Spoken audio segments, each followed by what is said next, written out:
Hi everyone, Mike Stuchiner, Master Herbalist here, and today is another video in the series Mike Stuchiner, Master Herbalist Hour.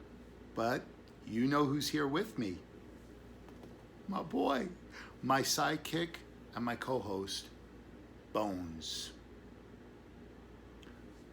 Bones. Now, there are a few things I need to get started with before we actually get started on the video.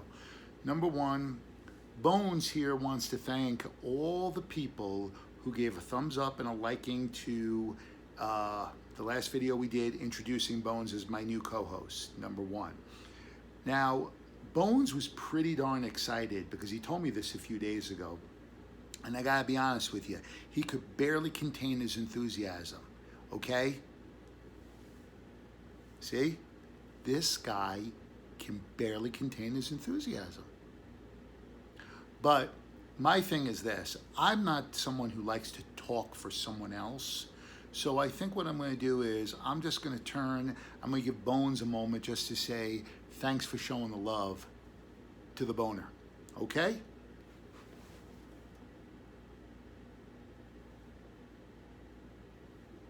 Nothing? You got nothing to say. You're just going to sit there like a bag of bones, huh? What can I tell you, folks? All I know is I did tell you in the last video, Bones is the strong, silent type. Okay, now to get started, here's the thing. We first have to give our usual disclaimer.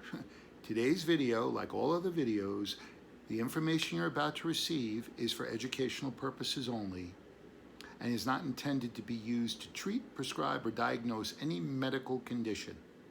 It is also not to be used as a substitution for treatment plans or diagnosis given to you by your healthcare provider. Let's get rolling. So today, what you got in your arms there, big guy? Oh, nice. See, this guy always knows how to get these videos started. Already his second video taking over the show. So we got ourselves some Tongkat Ali, and it says on the label, it's a male libido tonic. Today's video is going to be about this idea, concept of male herbalism, female herbalism, this idea that people have in their heads that certain herbs can only be used by men and certain herbs can only be used by women. Shh. I got a secret for you. It's just not true. So here's how this works, okay? If you go to any store and look on most shelves, I'm aware that what you're going to see is you're going to have a male section and you're going to have a female section. And I say bravo to all those wonderful people who know how to market their products. Bravo to them. But here's a little dip into the pool of reality, okay? What you see in every one of those formulas, both a man and a woman can technically use those herbs. Now, I don't want this to be misunderstood. I'm not saying that there aren't fine lines for specific herbal preparations that target a man's health versus a woman's health. But that doesn't mean both can't use it. Okay?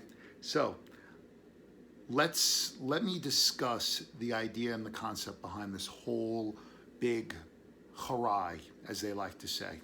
I don't know who they are, but they like to say a lot of things. So here's how it works, okay? As a whole herb that is in its perfect balance, whether you're using the whole root or using the aerial, which is the above ground portion, or a combination of the two, okay? I have yet to have seen any one specific herb that both a man and a woman cannot both equally use. Now, that doesn't mean that the male response versus the female response won't be different, because we're biologically different creatures. So of course there's going to be a difference in how we respond. But to say that you can't use them is incorrect, okay? So let's take a great herb that is well known all over the place for specifically targeting, or that has been specifically marketed towards female health issues, specific to hormonal health. And that's the herb black cohosh root, okay? So black cohosh root, if you look at the history of black cohosh root and its usage, and you look at some of the older herbal texts by what was known back over 100 years ago as eclectic herbalism, okay, what you'll notice is that the herbs black cohosh root and blue cohosh root that were used as a whole root that was dried, milled into a powder, or chopped up, dried, and made into a tea, okay, were used in some of the most well-known and traditional nerve tonic formulas, okay, that both men and women used, because black and blue cohosh are actually wonderful nerve tonics, okay, and they can be used for both men and women. Now, this is what separates, this is where this fine line defines things, okay? When you take black cohosh root and you standardize, or what I should say, you make an isolated standardized preparation, which is where you are concentrating and separating out, okay, one specific family of constituents to make it at much higher levels than what's normally found in that herb. Now what you're doing is you're giving it a more targeted approach specific to women's health. But keep in mind, that does not mean men cannot use black and blue cohosh, okay? I'm going to give you another wonderful example of this. You have something to say, bud?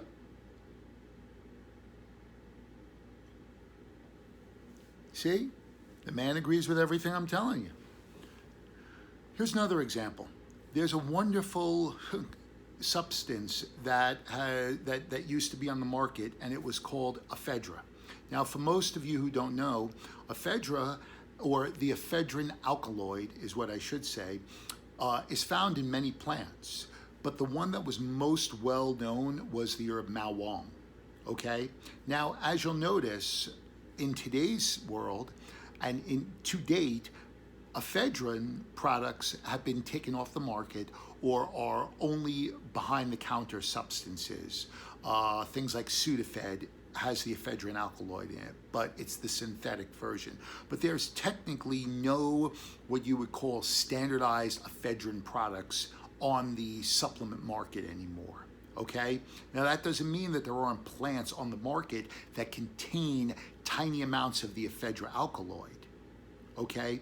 The reason I'm bringing this specific herb into play of this conversation, even though it has nothing to do with men or women, is this idea of that when you take an herb like mawong and you isolate out the idea of the ephedra alkaloid and you make a supplement out of it, it does not work anything like the whole herb mawong.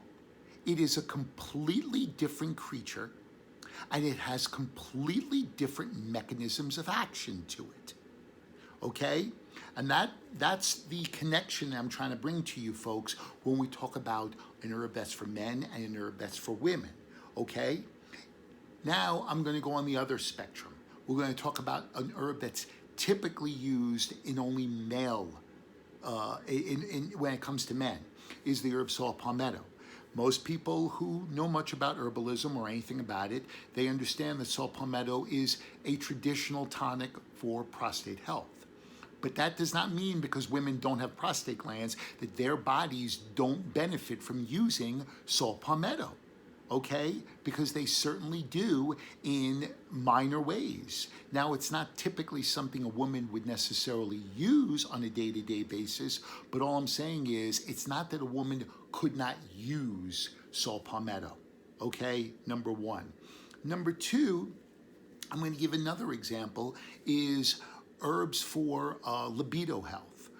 We just had Tonkat Ali, which is known as a very typical male libido for herb, okay?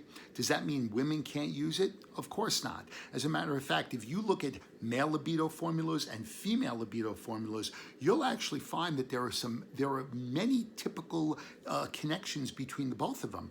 The herb tribulus is an herb that is used very typically in both male and female libido formulas, as well as maca root is something that is typically used in both male and female formulas.